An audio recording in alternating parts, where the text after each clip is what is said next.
We have an obligation to every last victim of this illegal aggression because all of this carnage has been done in our name. Since World War II, 90% of the casualties of war are unarmed civilians, a third of them children. Our victims have done nothing to us.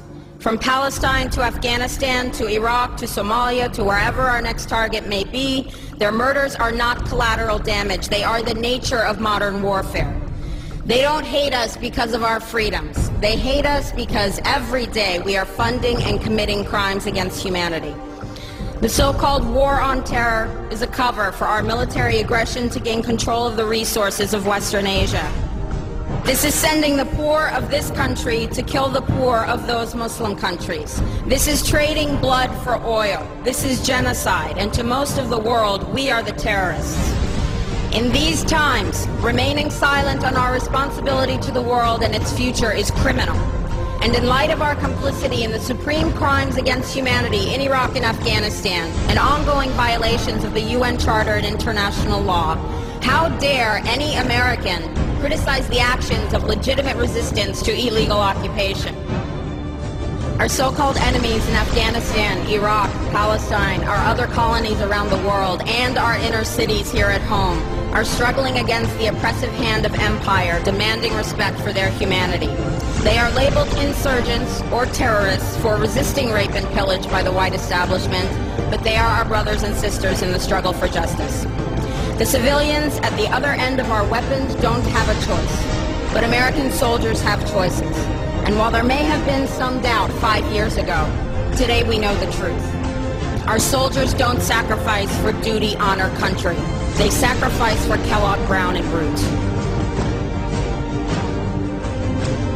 They don't fight for America, they fight for their lives and their buddies beside them because we put them in a war zone.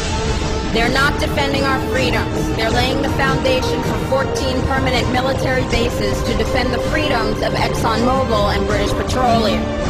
They're not establishing democracy. They're establishing the basis for an economic occupation to continue after the military occupation has ended.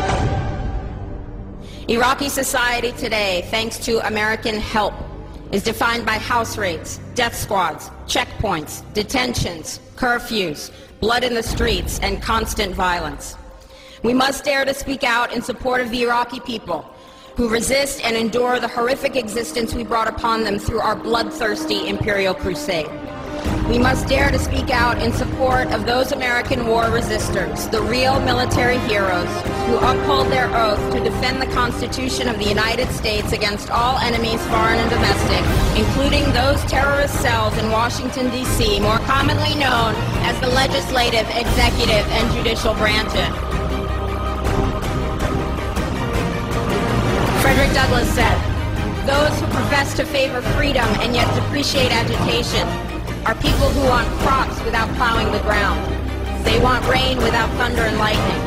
They want the ocean without the roar of its many waters." The struggle may be a moral one, or it may be a physical one, or it may be both, but it must be a struggle.